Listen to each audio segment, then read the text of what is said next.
ابھی تک نے علم کے پہلے کتنی رکھتے ہیں اور بعد میں کتنی رکھتے ہیں. فجر کی سنتیں کب پڑھنی چاہیے؟ سنو فجر کی سنتوں کے بارے میں. میرے رسول کریم سید عالم صلی اللہ تعالی علیہ وسلم سے ایک صحابی نے پوچھا تھا، حضور میری فجر کی سنتیں رہ گئیں یا رہ جاتی ہیں تو حکم کیا ہے؟ کیا انداز ہے حضور کا. بخاری مسلم کے لفظ سنو. حضور سید عالم صلی اللہ علیہ وسلم فرمانے لگے، اس نے کیا پوچھا تھا، حضور جواب کیا دیتے؟ فرمایا فجر کی سنتیں کبھی نہ چھوڑنا. فجر کی پہلی 2 سنتیں کبھی نہ چھوڑنا. یا رسول اللہ صلی اللہ تعالی علیہ وسلم میری رہ گئی ہیں، رہ جاتی ہیں.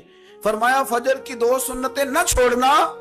فرمایا فجر کی پہلی 2 سنتیں مجھے دنیا اور دنیا کے اندر جو کچھ ہے وہ سب سے زیادہ پیاری ہے. فجر کی 2 سنتیں دنیا اور دنیا میں جو کچھ ہیں مجھے وہ سب سے زیادہ پیاری ہیں. اس لیے فجر کی سنتیں نہ چھوڑنا. اپنا ذوق، اپنی طبیعت، ہم نے نا ذوق غلط بنا لیا. اگر 20 بندے کہہ بھی دیں گے تو نے بڑی شاندار تلاوت کیا تو کیا اس سے بنے گا؟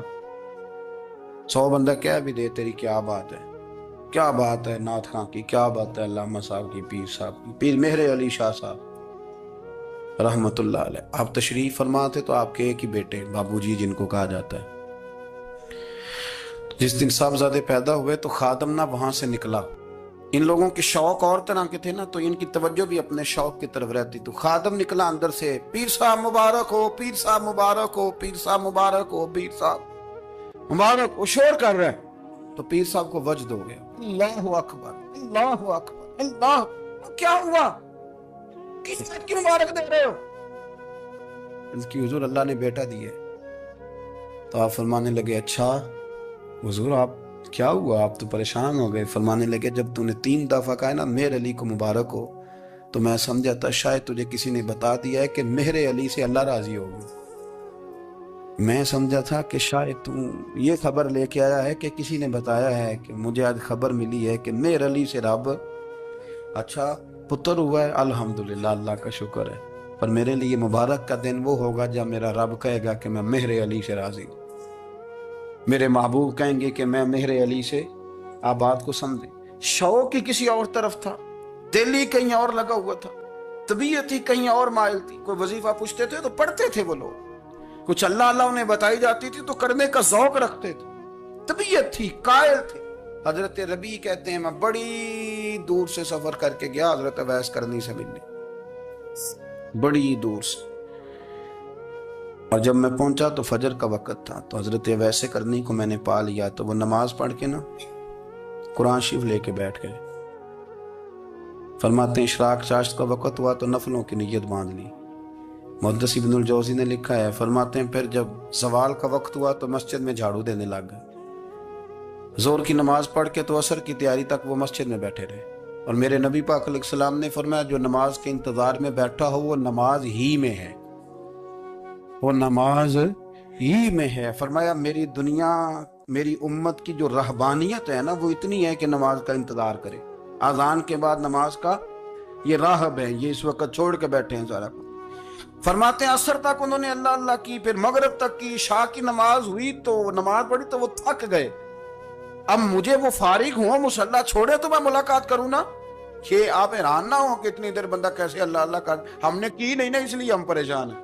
جو عادی ہوتے ہیں وہ کر بھی لیتے ہیں. وہ یہ کام، میری بات کی سمجھ آ رہی ہے؟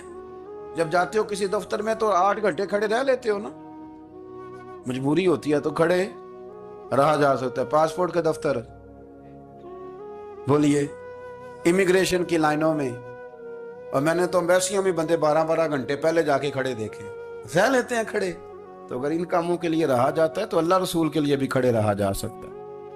تو فرمانے لگے کہ جب عشاء کی نماز کے بعد آخر انسان تھے، تھک گئے، نیند کا غلبہ ہوا تو تھوڑی ایسے آنکھ بند ہوئی تو کھلی تو رونے لگے. حضرت ویسے کرنی رو کے کہنے لگے مالک مجھے غافل تو نہ کر، ابھی میں نے کیا بھی کچھ نہیں، دن ختم ہو گیا، کوئی نفل نہیں، کوئی اللہ اللہ نہیں، اللہ مجھے غافل نہ کر، میری مدد فرما. فرماتے ہیں جب وہ روئے تو میرے ساتھ جو شخص تھا میں نے کہا اٹھو چلیں. کہنے لگا حضور ملنا نہیں. فرمایا جو میں لینے آیا تھا وہ مجھے مل گیا ہے، جو میں ان سے سیکھنے آیا تھا وہ مجھے نصیب ہو گیا، اب اور میں نے کیا لینا، ختم ہو گئی بات، اٹھو چلیں. اللہ کے بندوں نے حضرت ربیہ بن کعب اسلمی رضی اللہ تعالیٰ عنہ فرماتے ہیں کہتے ہیں جب بنو قریظہ اور بنو نذیر یہودیوں کے ساتھ حضور علیہ السلام نے جنگ کا اعلان فرمایا تو وہ دشمن ہو گئے. ہمیں خطرہ تھا کہ وہ رات کو کہیں محبوب کو تکلیف نہ دیں، تو کچھ لوگ نا تلواریں لے کے نبی پاک کے دروازے پہ پہرے داری کرتے تھے. گن مین رکھنا حرام نہیں، اگر کسی کو واقعی خطرہ ہو تو اس کے لیے سنت بھی ہے. حضرت علی المرتضیٰ تلوار لے کے حضور کے گھر کا پہرا دیتے تھے. حضرت ربیعہ بن کعب اسلمی رضی اللہ تعالیٰ عنہ فرماتے ہیں کہ رات میری ڈیوٹی تھی کہ میں حضور کے گھر کا پہرا دوں گا، تو فرماتے ہیں میں باہر سن رہا تھا، ساری رات ہی میرے نبی پاک نے اللہ کی تسبیح پڑھی. ساری رات، کبھی تسبیح، کبھی تحلیل، کبھی تحمید، کبھی تکبیر، ساری رات. فرماتے ہیں ساری رات حضور پڑھتے رہے اور ساری رات ہی میں سنتا رہا. مجھے اونگ آ گئی، میری آنکھ لگ گئی، حضور ابھی پڑھ رہے تھے، میں تھک کے سو گیا. اور فرماتے ہیں جب میری آنکھ دوبارہ سے کھلی تو میرے کانوں میں پھر کوئی چیز گونجی، تو میں نے کان لگایا تو میرے حبیب ابھی بھی اللہ کو یاد کر رہے. ساری رات حضور رب کی عبادت کرتے. اسی لیے تو کہا یا ایھا المزمل قم اللیل الا قلیلا، حبیب ساری رات تو نہ جاگا کر، تھوڑا آرام بھی کر لیا کر. میرے بھائی، اپنا مصلی، اپنی عبادات، اپنے وظائف، اللہ اللہ جو آپ نے کسی سے سیکھی ہے اس کو کبھی کمزور نہ ہونے دیں. شجرہ شریف جو کسی بزرگ سے آپ لے لیتے ہیں تو کیا رسم ہے کوئی؟ اس پہ کچھ لکھا ہوتا ہے، وہ پڑھنے کے لیے دیا جاتا ہے. اس پہ لکھا ہوتا ہے کہ یہ اللہ اللہ آپ نے کرنی ہے. انسان پر اگر کوئی شخص نیکی کر دیتا ہے، احسان کر دیتا ہے، تو انسان اس کے سامنے پھر گردن نہیں اٹھا سکتا. یار یہ میرے مشکل وقت کا دوست ہے، اس نے میرے ساتھ نیکی کی ہے، کبھی بھی گردن نہیں اٹھائے گا، جھکا کے رکھے گا. تو اگر عام کوئی نیکی کر دے تو اس کے سامنے انسان کبھی گردن نہیں اٹھاتا. تو جو رب ساری نعمتیں عطا فرمائے، جو کہے کہ تیری تخلیق میں نے کی، تجھ سے پہلوں کو بھی پیدا میں نے کیا، تیرے لیے زمین کا بچھونا بھی میں نے بچھایا، آسمان کی چھت بھی میں نے لگائی، تیرے لیے زمین سے ساری اناج کو، پھل کو، کھیتیوں کو نکالا بھی تیرے لیے. اب تو اس طرح کر کہ تو میری عبادت کر، تو میری بارگاہ میں جھک جا. بہت سارے نشے لوگوں کو لگے ہوئے ہوتے ہیں. ہر آدمی کوئی نہ کوئی نشہ کرتا ہے. کوئی دولت کا کرتا ہے، کوئی شہرت کا کرتا ہے، کوئی اپنی تعریف کا نشہ کرتا ہے. دو چار لوگوں سے تعریف سن کے مطمئن ہو جاتا ہے. ناراض تو نہیں ہوگی اس جملے سے؟ آپ کرتے ہیں لوگ دولت کا نشہ بھی. یہ جب نقصان ہوتا ہے تو بندے بیمار نہیں ہو جاتے؟ پیسے ڈوب جاتے ہیں تو لوگ بیمار نہیں ہو جاتے؟ تو اس کا مطلب یہ ہوتا ہے کہ نشہ ٹوٹ گیا ہے. بہک ہوئے ہیں نا تھوڑے سے تو کانپتے ہیں، تڑپتے ہیں، پریشان. نشہ ہی اسی طرح ہی کرتا ہے نا، نہیں ملتا تو پریشان ہوتا ہے. یہ سارے نشے ہیں، مختلف قسم کا نشہ. اب مانتے نہیں اس بات کو، تسلیم نہیں کرتے، کیونکہ تسلیم کرنا بڑا مشکل کام ہے. اس کے لیے تو بڑی ساری چیزیں جو ہیں وہ دبوچ کے اور بڑی سارے رستے پھلانگ کے آنا پڑتا ہے. تو بڑا مشکل ہے ماننا، ورنہ کرتے ہیں ہم. ہمارا مزاج ہے.